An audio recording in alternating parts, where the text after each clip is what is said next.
check that I'm recording from the right channel.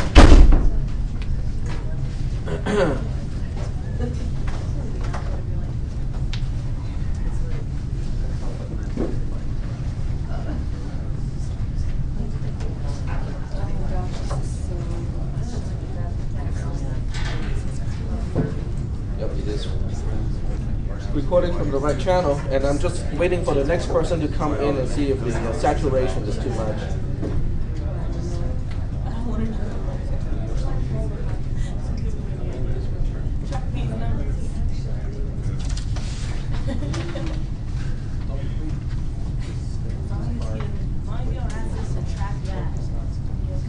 Yeah, I think it can actually record what you just said too. It's that sensitive. Yep. I'm talking about those numbers. What numbers? I mean these numbers? Well, since it's all getting recorded, you can always, play it back and then just record it. It goes all the way. No, when the door shuts. Yeah, when the door shuts. All right. Well, let's go ahead and get started with today's class. One thing, I just added one more utility to this little live image. It's called a WICD. Most of you don't really care what it is, but with this, I can now use any computer that has Wi-Fi, because one of the complaints of Linux is it doesn't really hook up to Wi-Fi too well, not as good as Windows. But actually, with that tool, I can now hook up to Wi-Fi just as easily as any Windows machine. Yep. It's only one of the programs inside this distribution. It's called WICD. And that's to make Linux do Windows. No, this is Linux. In Debian, this is the Debian distribution of Linux. So the first thing I will do before I forget is to pass the roll sheet so that you guys can just sign your name on it. So I don't have to use up any class time for that purpose. And then we'll go to our class here. And your homework assignment is now due. And just by looking at how many people turning in, I can kind of tell how many people are still actively participating in the class. And the number is 47, which is 3 more than the capacity of the class. So we are pretty close to getting down to just the capacity of the class at this point.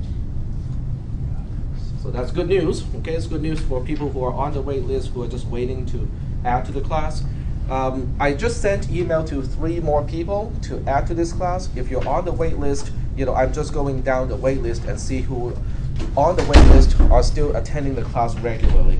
So 3 of you, should receive an email from me and tell you that you have to go to the admission and records office to get the forms that you need to add to this class. Okay, you can do it in a week. There's no big hurry because you already have access to Moodle. You will probably get the instruction from that office, about what you have to do, because I think you might need to unenroll yourself first, so to get yourself out of the wait list before you can be added to the class. Okay, but I think the office will give you the instructions to do that. Any questions at this point? No questions? All right. So the next thing I'm going to do is to create a folder for today, which is the usual thing that I do. I put all the files that I captured today into a single folder that has today's date code on it. So this way, we can easily find out what files we have used on a particular day. Any questions? And all the files that I have used for this class, they are all captured, and the links to those are all on Moodle already. So if you look up this one here, 2011, 09, 06 files, it means these are the files that I captured on that particular day, which is this Tuesday.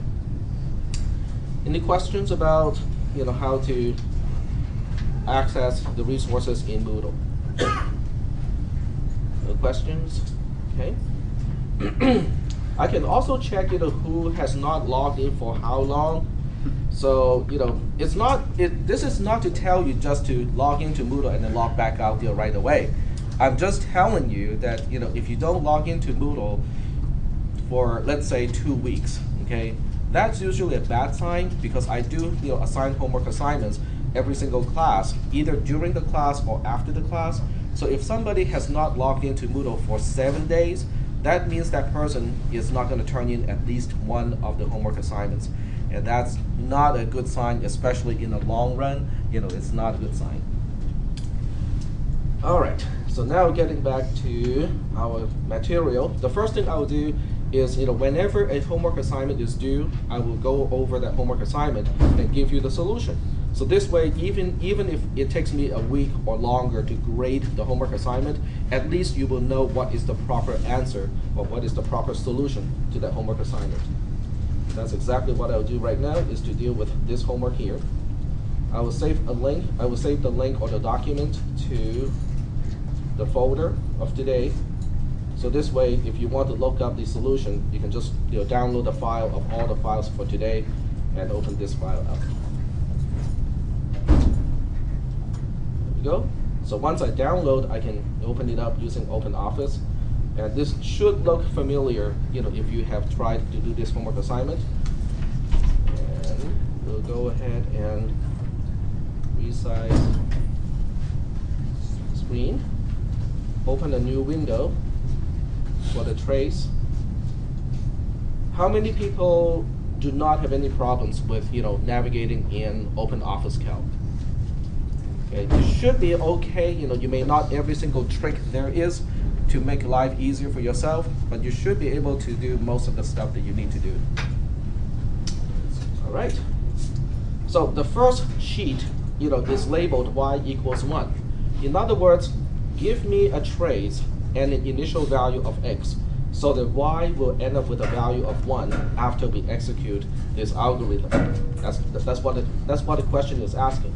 So you do have to start with comments, basically headings for the columns, line number, and we have two variables, x and y.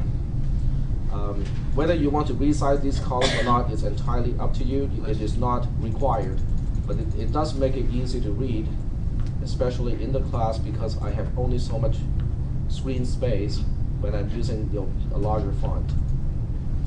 So now you have to state the precondition. There really isn't much to say about y. I mean, you can give y a specific value, but y will get changed anyway. So whatever value you start with in the precondition is not going to stick. You can start with a question mark, you can start with 200, you can start with 1 in this case, but you still have to go through the algorithm to find out what it's going to do based on the value of x. So x cannot start with an unknown value. In this case, x, in order for this to execute, in order for line 2 to execute, x must have a value that is less than 10 and greater than 5. Okay, give me one value that is between 5 and 10. 6, 7, 8, 9. So those are all valid values. So I'll just pick somewhere in the middle of that. Let's say 7. But it's not just asking what value of x will accomplish this. Okay, you actually have to go through the trace as well. So you have to go through the trace. We start the execution on line 1, and here you have to repeat the condition on line 1 and then tell me whether it is true or not. Okay, it is true. So let me resize this column one more time. If a condition is true in a conditional statement, we execute the action associated with that condition. In this case, it is simply line 2. Line 2 is an assignment statement. It assigns a value of 1 to y. So y ends up with a value of 1. Once you take one branch, you get out of the entire multi-branch conditional statement. So you get to post right away. So that's the answer of sheet 1. Are there any questions about the answer for sheet 1? Yep. So the conditional statement, can you write, when we do the trace on the comments, x is less than 10, true or false, and can you put a true and false on both of them? Yes, you can. Yep. That's even better. Yeah, but you just have to tell me the overall value of the expression. So this is sufficient, but what you just did is even better. It will come in handy. The way you did it will become valuable once we get to short-circuited evaluation. We're not going to talk about that right now, but when we get to that part, it will become useful. Okay. Any other questions about the solution of the first sheet of this assignment? Yes? So what you're saying, so it would be better actually to list each of, like, x is less than 10, listing True. that being true or false, but then the x5 true or false, and then the whole statement whether it's true or false. From your perspective, it helps you understand and derive the answer, yes. But what I really care is just the final answer. Is the entire expression true or is the entire expression false? Yep. Wouldn't the program run through end if before posting? Line 9? I don't track end if because the only purpose of end if or line 9 of the pseudocode is to indicate the end of the conditional statement. But there's nothing to do on line 9, and therefore I don't trace it. If you traced it in your submission, I'm not going to take any points off. So it's okay, but I don't do it in the class. But as far as the logical progression of the program would... There's nothing to do on line 9, so it does not actually execute anything Doesn't on line 9. execute anything. Yeah, line 9 is more like just a marker to indicate the end of the multi-branch conditional statement, but there really isn't anything to do on that line.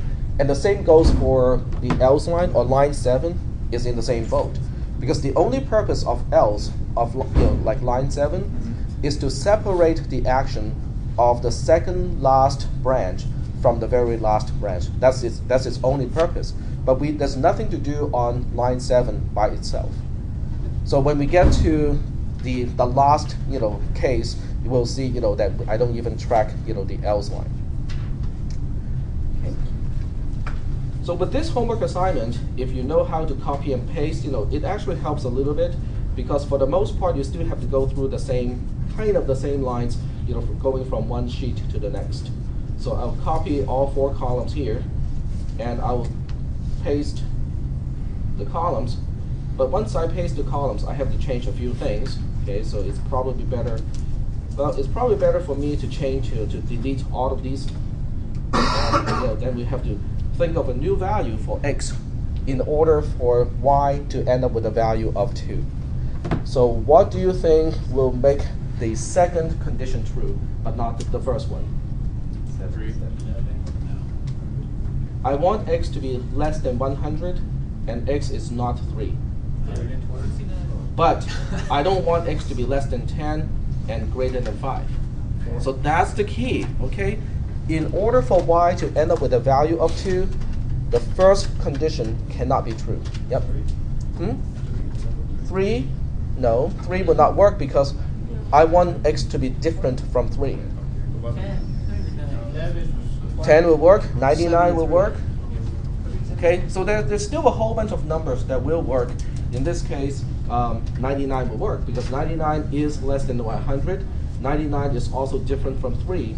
99 is not less than 10, so that's good. 99 is a good value to use. Question? Yeah. You say negative billion or whatever too, right? Oh yeah, you can state negative values. Okay, whatever that can make the first condition false, but the second condition true is appropriate. Okay. So this means 7 is not going to work because with 7 the first condition will be true. It will get to line 2 and we get out. So that's why you need to change this. 77 on the other hand will work. So you still have to go through the lines and execute the algorithm line by line.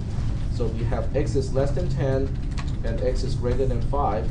In this case, because x is 77, 77 is less than 10 is false already. And in order for a conjunction to be false, you only need one condition to be false. So we already know this is going to be false. Like that. Where do we go next in the trace? We go to line 3.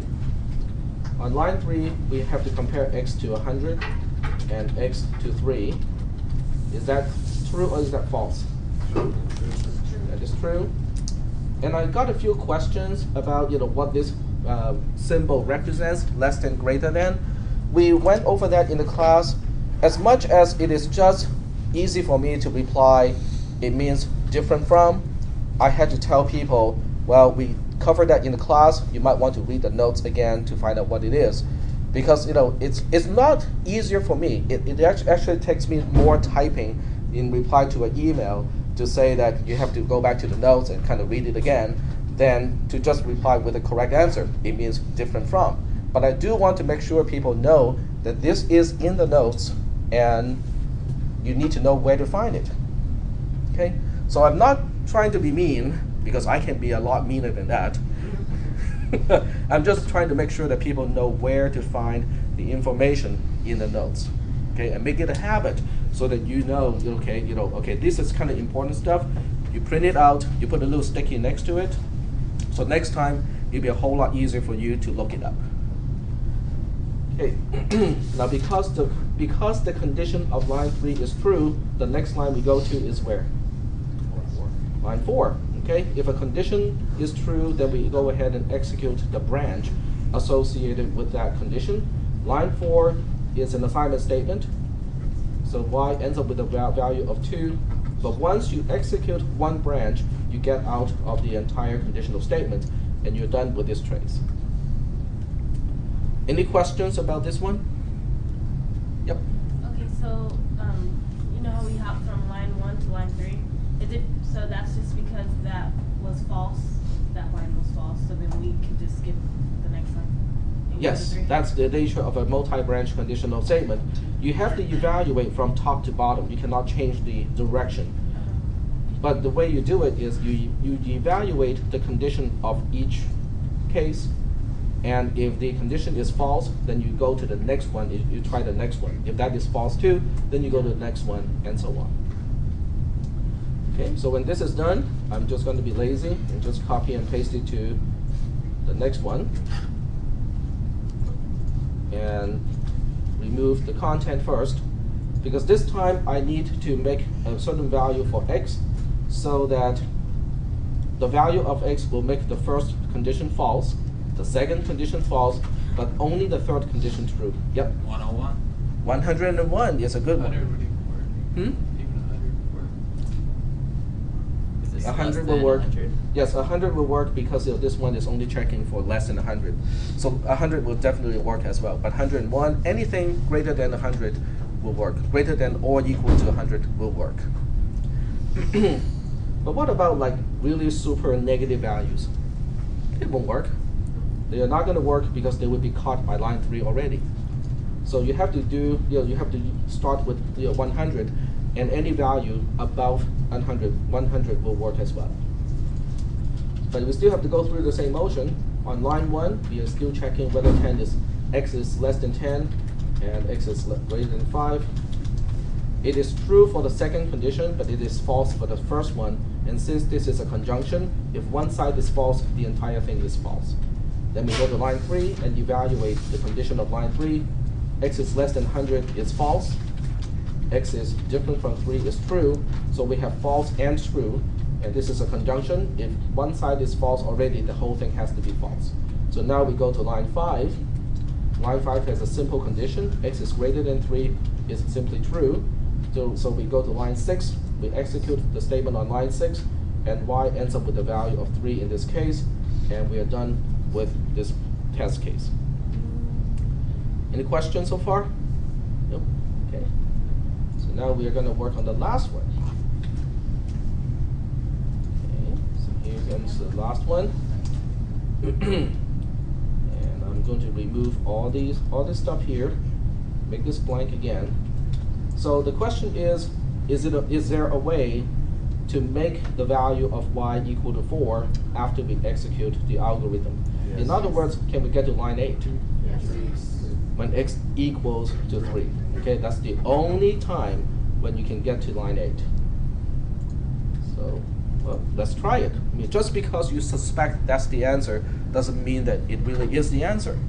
So the best way to double check is to execute the algorithm at this point, just to confirm that. So we go start with line 1. X is less than 10, and x is greater than 5 is false. Because even though 3 is less than 10, 3 is greater than 5 is false. So we have true and false, and true and false is false. Then we skip to line 3. x is less than 100 is true, x is different from 3 is false. So once again, we have true and false, and the answer is false. Then we go to line 5. X is greater than 3 is false because 3 is not greater than 3. So we have no choice now because we have tested every single condition there is, and they're all false. So we have to go to the very last else, which is on line 8. And this is what I said a little bit earlier. I don't track line 7 because line 7 doesn't do anything. Okay? But if you trace line 7 in your trace, I'm not going to mark it wrong because you do follow the logic and say, okay, then we go to line 7, and line 7 is the beginning of the very last branch. So it is okay to indicate line 7, but line 7 by itself doesn't do anything. In other words, if you do track line 7, if you do track line 7, I don't want to see y getting changed by line 7, because line 7 itself doesn't do anything to the variables. It is simply a marker, an indicator of the beginning of the last branch. So if you do track line 7, you still have to make changes to y only on line 8. Okay? But personally, I won't even track line 7. I'll just go straight to line 8 and then go to post right here. But you do have an option. I don't really, I don't enforce the rule that I don't track marker line. So if you want to track that particular marker line, it's good. It's okay. Are there any questions about the solutions of this homework assignment? No questions?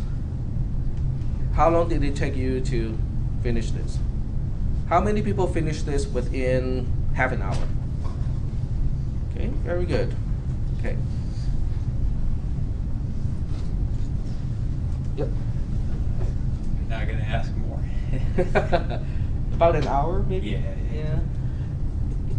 The whole point is, at least, it may be slow to begin with, but as long as you keep it up and do all the homework assignments, you will start to get used to it, and things will come easier to you, and you can go faster and faster. Yep. Like I got the first 3 sheets, but like on this sheet, why did we start with 3 for x? Because that's the only value that will work. Or to prove the other one's false? In order to get to line 8. Oh. Because in order to get to line 8, I need all 3 conditions to be false. And x having a value of 3 is the only way to make that happen. Yep. So it is now saved, okay, this document is now saved in today's folder. So when I upload that folder, you will also get the solution of this homework assignment.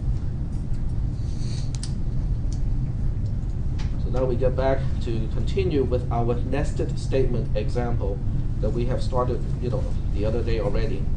So instead of retyping everything, I'm just going to use my own saved documents, so I don't have to do it all over again. So we have this file here,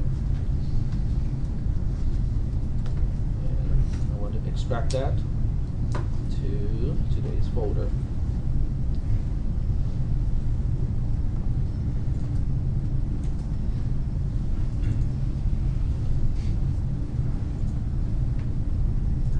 And then I can go to that folder to open it up.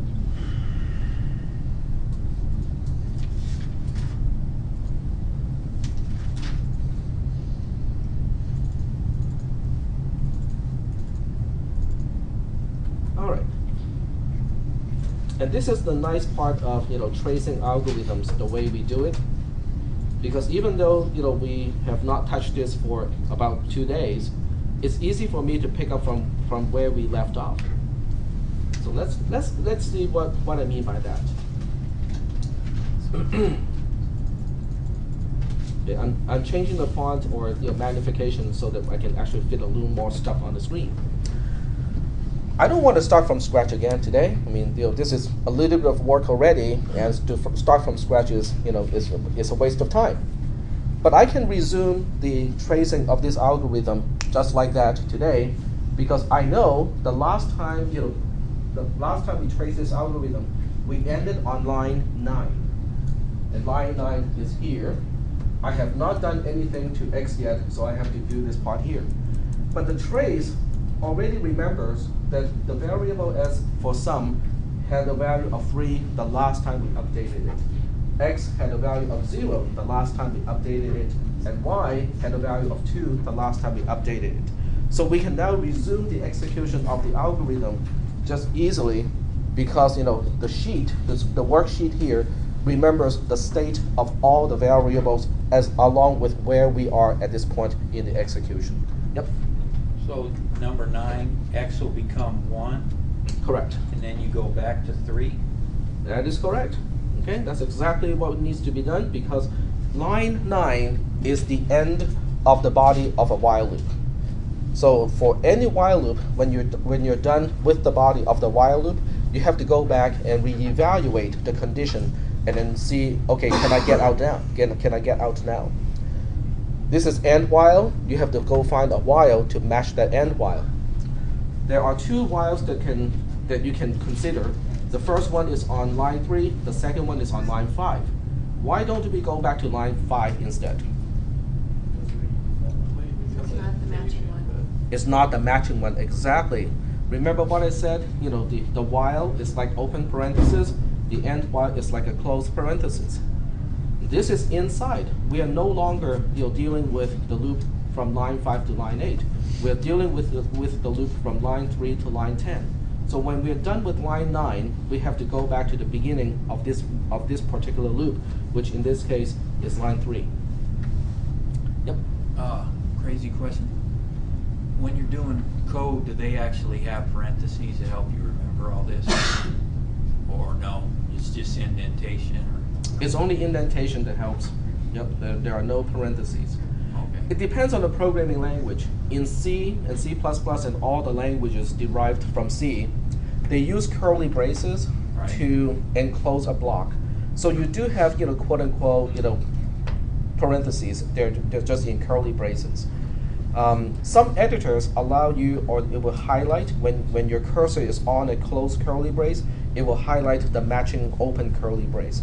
So those editors are very helpful when you have like several levels of nesting. Oh, almost like color coding or something. Oh, it's better than color coding because it shows you where is the open curly brace corresponding to the closed curly brace that your cursor is on, and vice versa too. If you go to the beginning, it will show you the end. As long as it is on the same page, it will do the highlighting. Okay. Some other editors will also draw a line, an indentation line, to go from the beginning to the end of one block. So those can be useful, very helpful as well. But just by using indentation, even without those tools, you can still visually see, how they line up, and that's helpful too. So now we get back to line 3. Line 3 is checking whether x is less than 3. Well, x now has a value of 1. 1 is less than 3 is still true. So now we go to line 4. Okay, going from line 3 to line 4 is not because they are sequential, but because the condition of line 3 is true. So you have to remember, sometimes, most of the time, we go to the next line simply because they are sequential. Okay, this line follows that line. But in this case, that is not the reason. We go from line 3 to line 4 only because the condition of line 3 is true, and line 4 is the beginning of the body of the loop. Yep. Or if it starts with a greater number to begin with, you just keep on, does it loop until it reaches a lesser number? Or It will is keep going until this condition is false. So if I started with a 5 on that one right there, Then it won't even go through one oh, I iteration. won't even go, that's fine. Because it checks the condition before it performs the operation, and therefore the name pre-checking loops. Yep. So in this case, we do have to go back to line 4. Line 4 is going to clear the value of y. So y will end up with a value of 0 again. And then we go to line 5.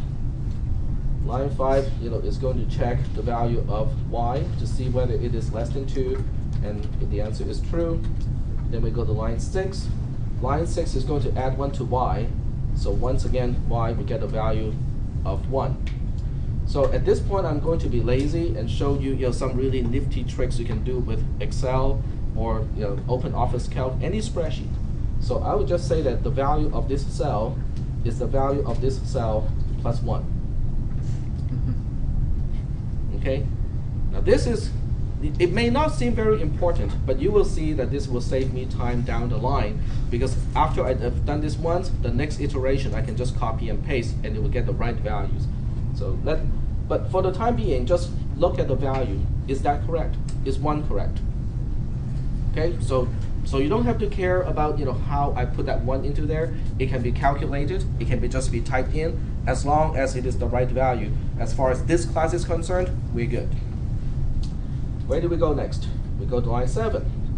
Line 7 is evaluating s plus y plus x. And the sum of all 3 variables will be used to update s. 5. Okay, so this will be this value plus this value plus this value, Wow, that's heavy. right? Well, that saves me the trouble of having to do all the math by hand. Okay, so I cannot make a mistake in this case. And then I go to, and then where do we go? After line 7. Line 5. Why is Line still 5. under 2? Hmm? Why is still less than 2? Well, but why do we care why it's less than 2? Which line are we going back to? 5. Line 5, very good. Because line 5 is the matching beginning of this loop here. Line 5 is going to say y is less than 2 is true because y has a value of 1 at this point. And you can see it's quite boring because now we go to line 6 again and y gets incremented by 1. So I'll just say that y gets this plus 1. Okay? And then we go to line 7 again. Line 7 is the sum. We will put the sum of all 3 variables into s, and that would be 6. 5, 1, and 2. So now you will have a value of 8. And then guess what? We go back to line 5 again. Because at the end of a while loop, we go to the beginning of the loop to check the condition. So this is something that you have to do to practice, and then once you practice, you will see that this time it is false because 2 is less than 2 is false. So we get out of the loop from line 5 to line 8. Where do we go next? 9. We go to line 9. And line 9 is just going to add 1 to x. So x gets its own value plus 1, which is now 2. Now you can see that I don't have enough space in the spreadsheet now. The heading is scrolling off. So here's a good time to look at another trick you can do with calc. See this thicker bar here? If you put your mouse pointer on that thicker bar, it will turn into this symbol, which means you can drag it. When you drag it, you can now drag it to separate the sheet into 2 halves vertically. So now I can scroll 1 half without it affecting the other half. In other words, you can keep the heading of the columns in visible range and change the rest of that column by scrolling it. After line 9, where do we go? We go back to line 3, and then 4, and then 5, and then 6, then 7, then 5, then 6, then 7, then 5, and so on and so forth, right? That seems like a bother to have to do it all over again.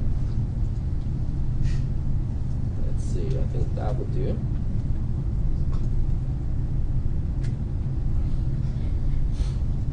Now that is possible only because I use the formulas, because otherwise I'll be copying the actual values 5, 2, 8, 1. But I'm not copying those values. I am copying the equation. And the equation shifts the reference points when I paste it. So that's a really interesting shortcut to just finish up this trace really quick like that. But let's double check and see whether this technique works or not, okay? Because the last thing you want is to say, oh, this is an automatic way to do something, but it turns out to be wrong, right? That's why I took it out. Yeah, wrong is bad enough. If it's automatic, it makes it even worse. It's kind of like drunk driving, right? If you are drunk, if someone is drunk, not you, if someone is drunk and that person is on a bicycle, there's only so much that can happen. That person may run off a cliff by himself or herself, or run into a light pole, or run into a pedestrian and hurt somebody. But if that person is driving a U-Haul truck, at 90 miles per hour, that person can do a lot more damage. If that person is driving a jumbo jet 747, I mean that's even worse. So that's what I meant when I said wrong is bad, but automatic and wrong is worse. Because you can do things wrong quicker that way. All right, well let's double check on this one and see whether this is correct. Okay, on what do we do on line 9? Line 9 is incrementing the value of x. Is that the correct value of x? Seems to be so, because x had a value of 1, it is now incremented to 2. And we are back to line 3, 2 is less than 3 is true, okay? So that's why we have to go to line 4, we have to enter the loop, we have to perform another iteration. Line 4 is easy, because it's always resetting the value of y to 0, so that's why y ends up with a value of 0. We go to line 5, line 5 is checking whether y is less than 2, and 0 is less than 2. So far, I have not really used the nifty feature that I have talked about. On line 6, y gets y plus 1. Y was 0 before the loop. It is now 1. So it's all good so far. Line 7 is a good test to see whether this approach works or not. Is line 7 updating the variable s correctly? Yes. Okay, we have 1 plus 2 plus 8, and that's 11. Okay, and then we have to increment. We go back to the beginning of the loop. Y is 1, 1 is less than 2 is true. We go back into the loop again. On line 6, we increment the value of y. So am I updating the value of s correctly here? 2 plus 2 plus 11 is in fact 15. So it all depends on the relative location of these numbers, because the relative positions of these numbers do not change. That means the equation that I use is also valid. It will continue to be valid. But now that we go back to line 5, the condition is false, so we have to go to line 9 again. And line 9, I can still do the same trick as last time. I could have pasted this line, but I did not. It now has x has a value of 3 now.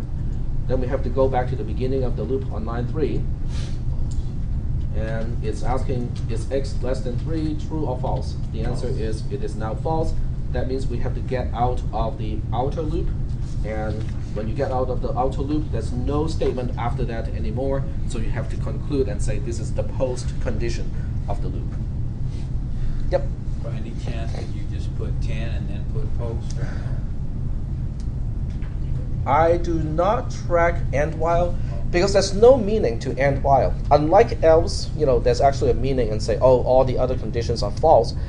When you track line 10, do you mean that you are done with the body of the loop, that you get to line 10, or do you mean that the condition of the loop is false and therefore you go to line 10? It's ambiguous.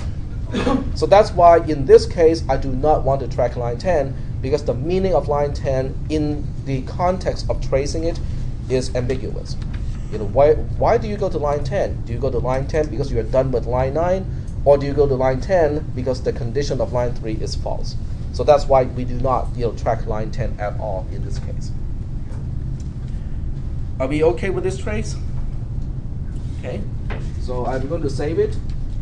And for those of you who want to learn, all these nifty tricks of how to calculate the value of one cell from referring to other cells, now you can just look into this spreadsheet and learn that trick too.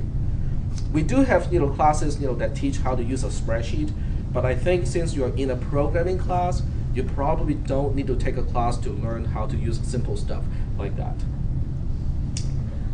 Okay. So let me close this.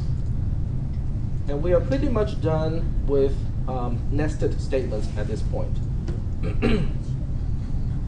Which means we are going to move on to something that is even way, way nastier than that. But before we move on, it's a good time to, okay, for anyone who has any questions about this more complex example and want to know why we transition from one particular line to another line, you want to read through this note here. And also look at this picture, okay? I think you should take a screenshot of this picture and show it to your biology teacher. It's like, what kind of organ is that?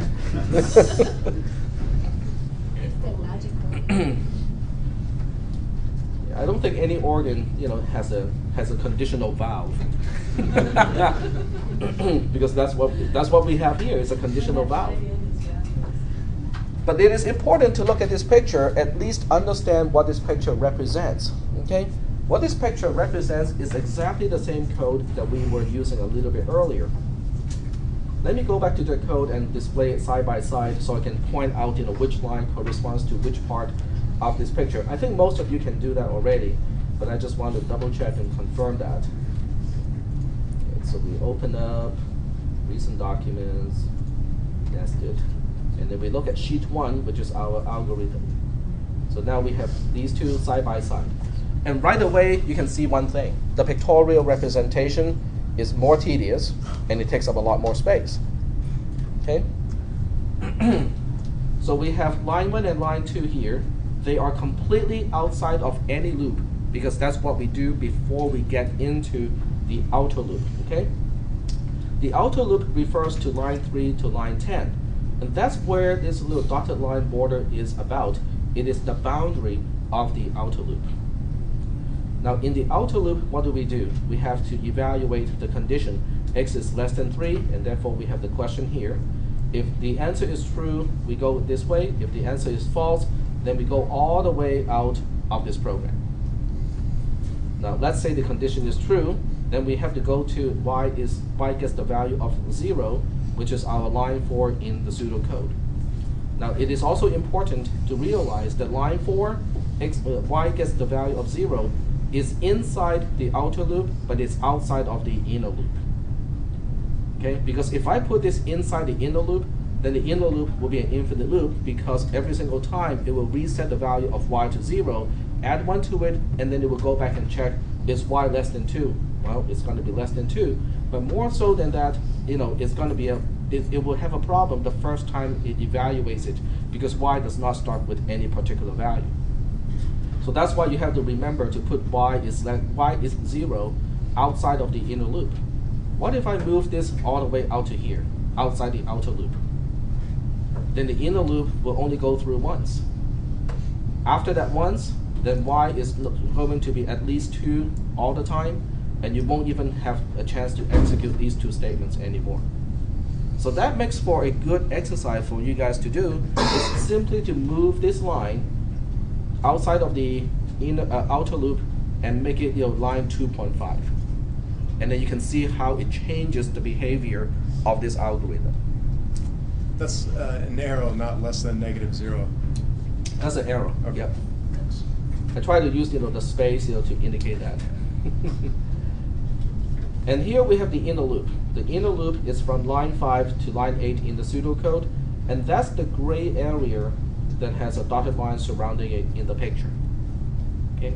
So one thing you can see right away is the inner loop is completely contained within the outer loop. There's no way for me to branch from here all the way out of the program. I cannot do that. When I branch out from the inner loop, it will go through x gets x plus 1, which is line 9, which is the one line that is after the inner loop before we get to the end of the outer loop. And that will go back to the beginning of the outer loop, so that the outer loop can then decide whether to go for another iteration or to get out of the entire loop altogether. Okay? So it is important. I know it is kind of, it just kind of looks funky, in the picture form, but it is important that you can see the pseudocode, you can read the pseudocode, and in your mind, you have to understand what this represents is actually this. Okay? We are not going to write any more programs using the pictorial form. Okay? I will not display any more logic using the pictorial form after this, but it is important that you understand why this code is equivalent to this code here. And this is also why I don't use flowcharts, because flowcharts actually discourage structured programming. because you can just say, oh, here I want to add one more branch, and if it is true, I want to go here. If it is false, I want to go over here. There's no rule saying that it has to be hierarchical, which means one loop has to be contained completely within another loop. Okay, so that's why I don't talk about flowcharts. I think it's a bad idea to use flowcharts, except for very simple logic. Okay, and you can quote me on that too. The next time you see another professor and says, well, you should use flowcharts to capture the logic of your program, you can quote me and say flowcharts are not good. And the reason is it is not hierarchical. Okay, it does not encourage you to think in a structured way. It gives you too much freedom.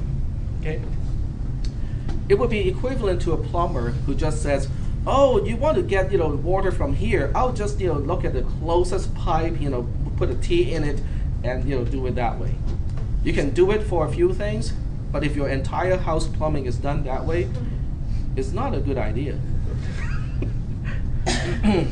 Especially when you're talking about the return, sewage line. You don't want to just put a T somewhere and say, oh yeah, we can dump stuff back into this pipe here. But what if there's enough back pressure and pushes stuff backwards? Yeah, it can get messy. And the same way with programming too. So this is also a good time to mention something that I have not talked about, will never talked about, and you should never use. Okay? It is equivalent to the F word in English. In programming, it's called go to. Okay? We call it the G word because just saying go to is like taboo already. So the G word is something that you should never use in programming. Because what it does is it will mess up the logic of your program. It will mess up the structure of your program. Most programming languages, VB, C, C++, Java, PHP, Perl, Python, and so on and so forth, they all give you that particular feature, the G word. Okay? That means you can actually do the same thing with a flowchart. I will put a condition here. If it is true, I will end up here. If it is false, I'll end up there. You can do it all day long. But what that does is it messes up the structure of your program, which makes it very difficult for you to fix the program if there's anything wrong with it.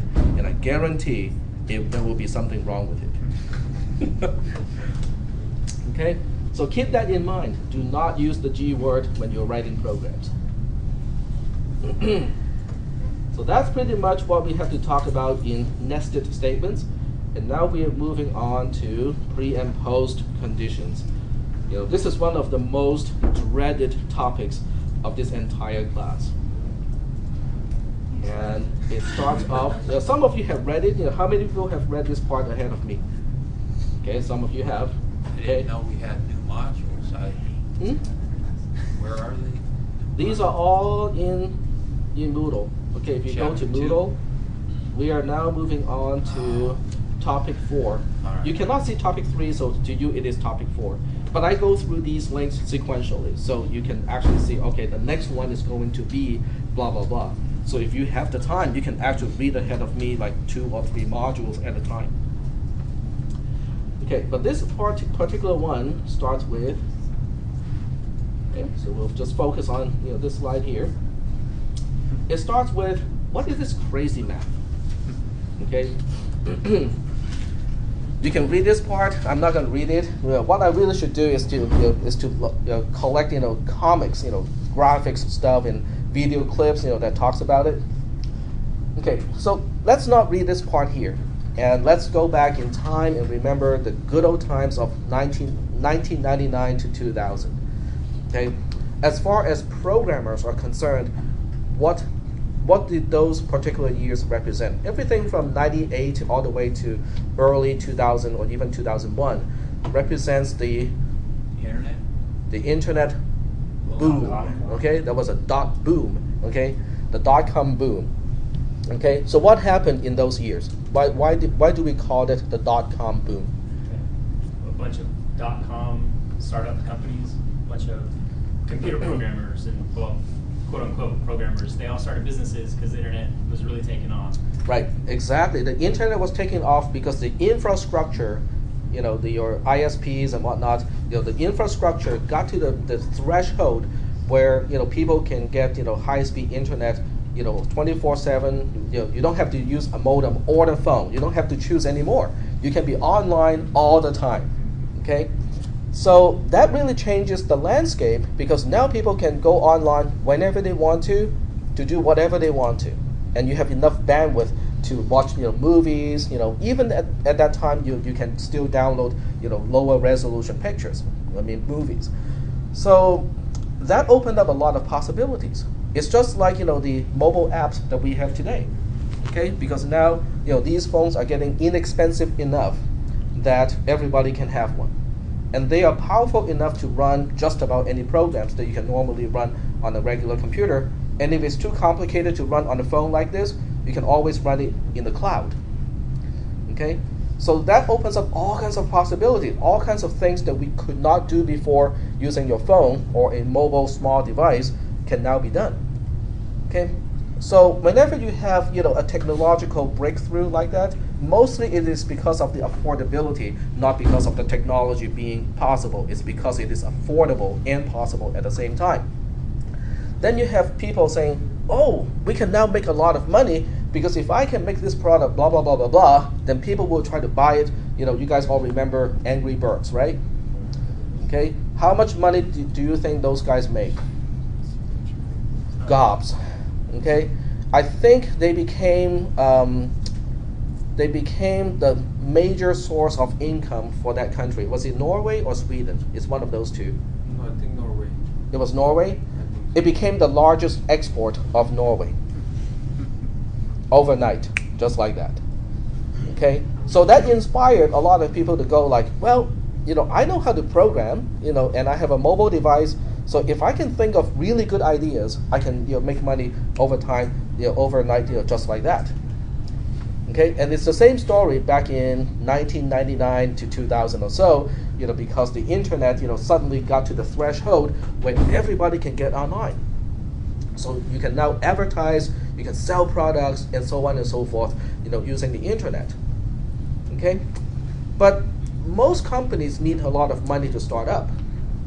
Okay, and you and I don't have enough money to start up a company because guess what? When you start up a company, the first two people that you have to hire are very expensive to hire. One is an accountant, one is a lawyer. Okay, you don't start with technical people, engineers. We can deal with that later. Even the CEO of a company, we can deal with those later too. You start with the accountant and the lawyer. Okay. And you need a place, okay? When the dot boom was there, it was in the Bay Area, and business buildings were expensive to begin with, even before the boom. Okay, so where does the money come from? We call those VCs, okay? Venture capitalists. Now, where do the venture capitalists get their money? People who have way too much money, right? Okay, so that would typically be dentists, and so on and so forth. People who actually have a lot of money and don't know what to do with their money. Okay, so they would actually give these money, not give the money, but they will ask a venture capitalist and say, I want you to invest my money for me, and I expect a certain return, with your deal. Okay, and I think the rule of thumb at the time was 1 to 10. So the return ratio was supposed to be for every $1. They're expecting to get $10 back. But the internet was attractive enough that the venture capitalists were just fueling the whole thing. Okay, a lot of places in San Francisco and the Bay Area, they kicked out all the local businesses, drugstores, grocery stores, warehouses, and whatnot. They all got kicked out because these venture capitalists came with suitcases of cash and just say, we can afford whatever rent you're asking. Okay, but the grocery store can only make so much money a month, right? So they actually kicked out a lot of local businesses to get all these high tech companies in. So, and because they have so much cash, they suddenly just took up all the available programmers at the time.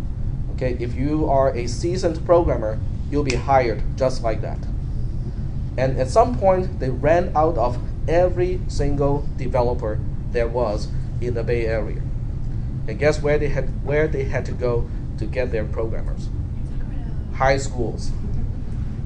Okay, they had to go to high schools. If a high schooler had any experience doing any type of scripting, he or she will be hired. Okay, then they will give you like really nice packages. They will do catered lunch and dinner.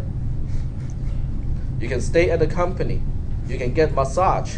Okay, if you're saying, oh, my shoulder is getting a little sore, it's okay. We'll call you the masseur. Okay, no problem. What do you want to eat for tonight? Oh, you don't like anything on the menu? No problem. What do you want? Okay, and they'll call up, this catering service, and they will come and cook for you and stuff. Okay, because they want you to stay at the company and keep working. Okay, and people were making money left and right and stuff like that. And of course, it was a bubble, as we know it now. It was a bubble because there's simply not enough money around to actually support, a 10-to-1 return ratio, with all these venture capitalists. So a lot of these companies could not deliver the product in time, or when they deliver the product in time, they could not make the profit that they said they would be making. Okay, I was working for one of these companies. We actually had a product, but for the longest time, they could not decide what to do with the product, and just kind of missed the window, and the venture capitalists pulled their funding, and suddenly a lot of these companies just folded. I mean, they just overnight they're just gone. Okay, so why does that have anything to do with what I'm about to talk about? The question is, what happened to all these people, the so-called developers at the time, when all of these companies are shutting down and getting rid of people? The high schoolers, they have to go back to high school. Right? What about the other developers? Some of them can still work in some other company, but some would not be able to find a job anymore. Go ahead. That's what I was just gonna say. Like, they go from company to company like that. But then, aren't they like they only know what? Like they're so used to only one program, they're not be versatile like with the programs. Exactly. Okay. So versatility is one thing, but there were also a lot of people who were programmers or developers because they read a book. Okay. PHP programming for dummies. Okay, and they were able to go to the CD-ROM and copy and paste code, change a few variable names, and go, okay, I now make this script work. Okay, but they are kind of developers because they did create programs. But when it comes to debugging programs or making sure a program is secure, these people don't have the necessary analytical skills to do it. Okay, so what I'm talking about goes all the way back to the beginning of the semester. Do you guys still remember? I said that how come I cannot play in the NBA? I can shoot hoops, I can dribble, I can probably run, between the baskets a few times, and then I'll have to stop and rest and, I mean, I can shoot, I can play basketball. But how come I cannot join? I cannot be a player in an NBA team? They're on a different level. Pretty short. An entirely different level, right? They do it professionally. Okay, so there's also a degree of difference when it comes to programming. Everybody can copy and paste, okay, or follow the instruction to do that. But not everybody is a good developer. The question now is, what differentiates a good programmer back after the dot boom was the dot bust? So in the era of dot bust, some people were still employed. They may not be making gobs of money as before, but they still make a living, a relatively okay living. So what makes that difference? How come some people are still employable and some other people just completely lost their job as a developer and could not get another job as a developer? It has to do with their skill sets. So what do you think makes that big difference? Education. Multitask? Well, developers do not multitask. Aristotle. Aristotle, Aristotle? the father of logic. Father of logic. Did he multitask? Oh yeah. but he did not write programs. No. There's a big difference between being a philosopher and being a scientist. A scientist has to has to multitask because otherwise there'll be explosions and bad things will happen in the lab. But programmers do not do that. Programmers are slightly different. Yep. I was just going to say networking in terms of finding another venture capitalist. Okay. Well, Money is, right? I mean, after the dot bust, I tell you, There wasn't all money. of the venture capitalists, all of the VCs left, Silicon Valley. And I think the next target was biotechnology, so they all kind of flocked to biotechnology, and nobody cared about the internet or anything that has silicon in it anymore. Okay, so what makes that big difference? It's how well people can deal with math. Okay, it is fundamental that a good developer, a good programming, must have a good solid background with mathematics. I'm not talking about calculus. I'm not talking about linear algebra. I'm not talking about differential equations. I'm talking about simple stuff. Okay? Algebra. Regular algebra. Okay? I'm talking about logic. How do you use a conjunction? How do you use a disjunction? How do you use a negation? I'm talking about the logic to look at a program and say, oh, the program crashed here, and the values of the variables are like this. So can I go back in time in my mind and figure out, okay, 5 steps before the crash point, what would be the values of those variables? Can I apply that logic and trace a program backwards? Can I prove a program is correct once and for all? Remember we had that question earlier? Remember the test cases that we fed to the Max2 program? Okay? We say, okay, we can stick these different values into X and Y, and in each case, we can show the algorithm is correct. But what makes you think that the next test case will also be successful? There's no guarantee. So with enough mathematics, we can actually prove that the algorithm is correct regardless of what value you feed to the algorithm. That's why we need enough math background to become good programmers or good developers. So this slide basically just talks about the two kind of opposing schools of thoughts. One, it was led by Dijkstra. He died a few years ago. He's one of the really more important people in the history of computer science. He wrote a lot of books on algorithms. A lot of the quote-unquote classic algorithms that we know today. He actually invented many of those. And the second person is Donald Knuth, who is actually alive at this point. He's a professor at Stanford. Okay, so these two are basically giants of computer science, of modern computer science, but they have different things. They think of mathematics differently.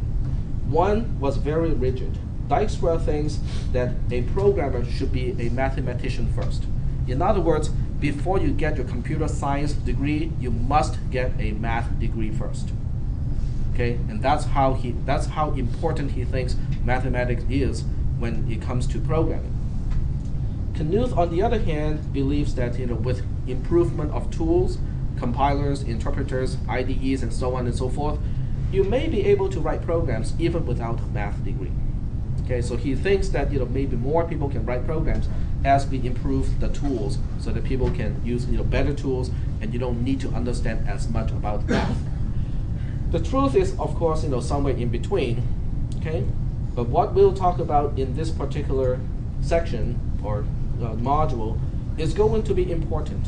Okay, not everybody is going to become an expert of program verification, but everybody should understand what it is representing and why it is important. So now we get into the itty-gritty details of pre and post conditions, because we want to talk about what it is.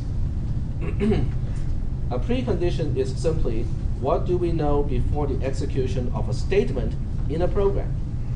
It can be the first statement, can be the last statement, can be any statement in between. So the precondition of a statement is simply, what do we know about the variables before we execute the statement? That's all there is to a pre-statement. A precondition. Yep. So you're saying basically that there's a precondition, in this sense, there's a precondition before each line or whatever? Correct. Sometimes there may not be any precondition. You cannot make any assumptions, but in that case, the precondition is simply true because the condition true is always true regardless of the value of the variables. We'll get to that later. So to match a precondition, we have what we call a post condition of a statement. The post condition of a statement is simply what do we know for sure has to be true after the execution of a statement in a program. And the analysis of the pre and post conditions of a program is essential because if you can do this, you can then prove the correctness of a program rigorously. In other words, you are not just testing the program and say, oh, it works okay in all the 2,000 test cases that I used. You can actually say that it will work for all possible cases, which is a really good statement to make, because you just prove that your program is correct, all the time. If you consider an algorithm, the precondition of the entire algorithm is what you can assume of the variables that you are giving to the program. The post condition of the entire algorithm is the outcome of the program. What do you know for sure has to be true with the outcome of the entire algorithm? That's the pre and the post condition. So what we want to do is to link those two, okay? And say that if you give me variables that have these particular conditions being true, then I can guarantee you that when the algorithm is done, these conditions has to be true, okay? Now, if the post condition of an entire algorithm is exactly what you want the algorithm to do, you have just proved the correctness of the program once and for all. Okay? Now, this is not the same thing as tracing. So let's start with something that's simple. Okay? So this is here we have a really simple algorithm, and let's do this with my little notepad here.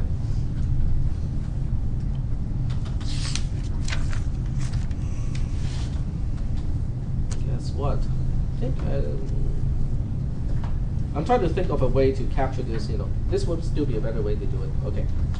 Okay. So I'm just going to do this, and obviously I cannot use the arrow symbols anymore because this is just plain text.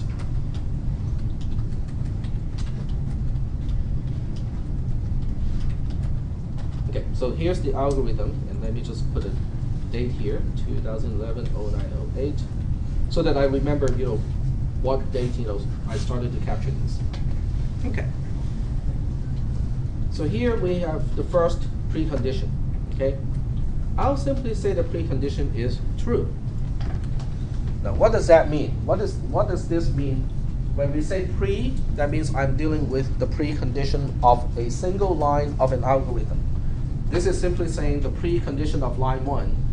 In other words, what do we know for sure is true before we even get to start executing, before we execute line 1. Now, what does that mean when I say true? Exists X. That means I know nothing about the variables. Because if I knew anything about the variables, I could have said, x equals 20 and y equals 3. I could have said, y is greater than y, perhaps. X is greater than y, perhaps. I could have said, x equals y, perhaps. But since I did not know anything about the variables, the only statement that can be true when I don't know anything about the variables is true itself. I know the logic is a little bit elusive in this case, but this is the simplest, this is the only value, this is the only expression that is true when you don't know anything about x or y. Is that okay? Because I'm starting with no assumptions of the value of x or y before line 1. So now I have to say something about the post condition of line 1. In other words, if I tell you that I know nothing about x or y before line 1, what can I say after line 1 executes? X is equal to 0. X does equal to 0, right? I mean, after line 1 executes, we know for sure that x has to have a value of 0. Okay? Very good. What about pre-2? What is the precondition of line 2? Does that have anything to do with the post condition of line 1? Yes. No. What? They are the same. The precondition of line 2 in this case is the same as the post condition of line 1 because line 2 follows line 1. They are sequential statements. So it is only natural that the post condition of the line before becomes the precondition of the line after. Is that okay? So this is one of the most important things because it helps us to cement the pre and post conditions of the individual lines so that we can get all the way to the end. Well, given that, then what is the precondition of line 2? Well, since it's just x equals to 0, right? The precondition of line 2. In other words, in this algorithm, every time I run this algorithm before line 2, I know one thing for sure. I know x is going to have a value of 0. And that's because of line 1. Is that making any sense so far? Yes. Okay. What about the post condition of line 2? What do we know for sure after line 2 executes? X is equal to 0. Okay, we keep that part. And what else do we know? Y is equal to Y equals to 2. Very good. Is that making any sense? Okay. What about the precondition of line 3? X equals 0. Well, hold on a second. Post 3 equals to pre 3 equals post 2 because they are sequential. So that means, pre 3 is x equals 0 and y equals 2. What is the post condition of line 3? X equals 5, Y equals 2. Okay, so let me just give you the wrong answer first, and you tell me why it is wrong. Why is this wrong? Because x cannot equal to different constants. Exactly, x cannot be equal to 0 and equal to 5 at the same time. So the effect of that line is changing it to 5. So whatever it was before is no longer true. Very good. Pre 4 is the same as pre 3. It is the same as post 3, which is y equals 2 and x equals 5. And so that means post 4 is what? Is that right? So this one seems to be pretty easy. I mean, there's no really, difficult stuff here. Is that okay so far? Okay. Now let me give you a slightly more complex example. When I say complex, it's not really that complex. So we'll start with line 23 in the middle of a program. I don't care why pre-23 is what I will say. I'm just saying that we know for sure before line 23 executes, this condition is always true. And let's just say that this is, x gets the value of some k, okay, another variable. And the precondition of line 23 is a mess. It says something like x is less than y, and y is z plus 20, and k is greater than w, and w does not equal to I. Okay. So that's a pretty complex, condition. And once again, don't ask me why pre-23 is like that. It has to do with the 22 lines that goes before this line. So this is the only thing I know. I don't even know the exact values of the variables. I just know how they relate to each other. Okay. So with this, what can I say about the post condition of line 23? In other words, if I know for sure that this is what is true before line 23 executes, what do we know for sure that still has to be true after line 23 executes? Yep. X is greater than W and not equal to I. X is Greater than W because K became X, right? No, this means x becomes k. X gets overwritten by the value of k. Okay. Now, one thing we know for sure is at this point, x and k must have the same value. We know that for sure, don't we? And do we know that x is less than y? Yeah. Why? Precondition statement. Well, do we know? We don't know for sure anymore, do we? There's nothing that guarantees that condition anymore. So that means x is less than y is something that we have to toss away, because that may not be true anymore. Anything that may not be true anymore, you have to forget. Forget about it, because we don't know for sure that x is still less than y after line 23 executes. What about y equals z plus 20? Z plus 20. Can we keep that? Yes. Why can we keep that one? Because it doesn't revert back to x. Because nothing happened to y, nothing happened to z, so the relationship between y and z is still holding. What about k is greater than w? Did I change the value of k on line 23? Did I change the value of w on line 23?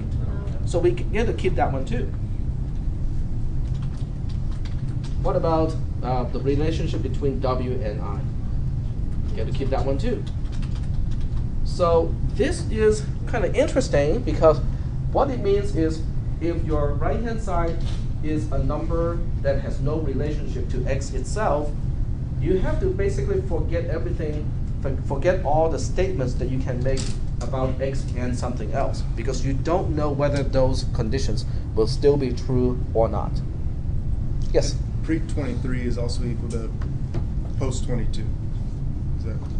Yeah, but we don't care why we get to the pre-23 that we have here. It may not be post-22 because this may be the outcome of a loop or a conditional statement. So in that case, it may not be because of the line before that. It can be because of lines that are like further back. Okay, are we doing okay so far with this statement, with these two? So that means we need some sort of forget operation sometimes. So when you look at this slide here, it presents another example, but in the end, it says something like this. When you have a assignment statement that looks like this, E is an expression, but the expression does not involve x itself. Okay, and later on I'll have another way to describe this type of statement. So assuming E as an expression does not refer to the variable x itself, then the post condition of this line is the result of forgetting something in the precondition of the same line. Anything that contains x you have to forget, and x equals to E at the same time, which is exactly what we did, wasn't it? It's just that we never looked at it using this format. So once again, when we use forget, blah, blah, blah, blah, blah, this part here, this means we have to take everything in pre-1 and we have to forget all the components that have any references to x. But after we forget every component in the precondition that has any mentioning of x, we can also append this and say that, oh, by the way, at this point, I know for sure that x equals to this expression. Okay? And this is called, or I call this the forget rule. Okay? Now that we understand what the forget rule, is, let's start with something. We have enough time to do this part here. At least, we can at least introduce this concept. Let's say we have line 613 here. And line 613 is an easy statement. It says x gets x plus 1. Okay. Now, I hope by this time, x gets x plus 1 should no longer be a confusing statement, because we know that we have to evaluate the right-hand side and then update the left-hand side. It's a two-step operation. What if I tell you, for some reason, that the precondition of this line is x is less than, let's start with something simple first. Let's start with this. That's all we know, before line 613. Can we say something about the post condition of line 613? In other words, is it salvageable? Can I salvage something from the precondition and say, well, we still know something about x and k, or No. we still know some relationship between x and k? No. The answer is Yes. yes. Okay? The answer is yes because this is a undoable operation. Okay? Now what do I mean by an undoable operation? Let's start with something that's more concrete. Okay, so let me change this a little bit here. Let's say that we start with x equals to 23. Okay? This is much more concrete than the other one. If I tell you the precondition is x equals to 23, what is the post condition here? X equals 24. X gets 24, right? Okay, very good. So that's not a problem. All right. What if I make this a little bit more abstract? Okay, so I'm just increasing the level of abstractness step by step. What if I say x equals k as the precondition? Do I have to say forget everything? No. K plus 1. K plus 1. Very good. Now let's make this even more convoluted.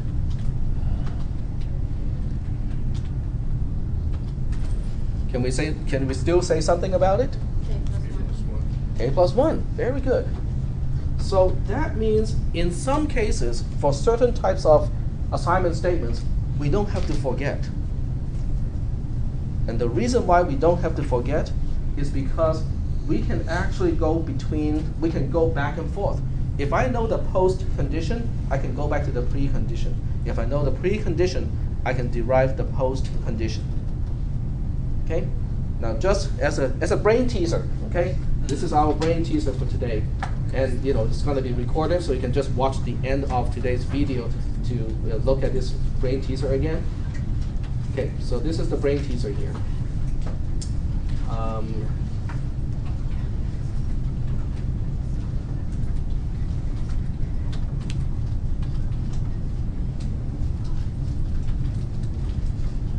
Okay, so I'm just making this relatively easy. So you have to tell me what is the post condition in this case. It's really easy, but it does give you something to think about before the next class. And there will be a homework assignment. I will assign the homework today that will involve nested statements. Okay. So this is your brain teaser. It's not something that you have to turn in, but it's something that you can think about. Are we planning to update x plus 1? Are you applying the update of x against x plus 1? Yeah. Yeah. Say that again? He's asking if we're applying this, right? Correct. Yeah. So this is why I said that 13 the first step. Got sloppy. No, already got it. You know what it is, huh? I didn't know. Yeah, they're all like, that's how you turn it.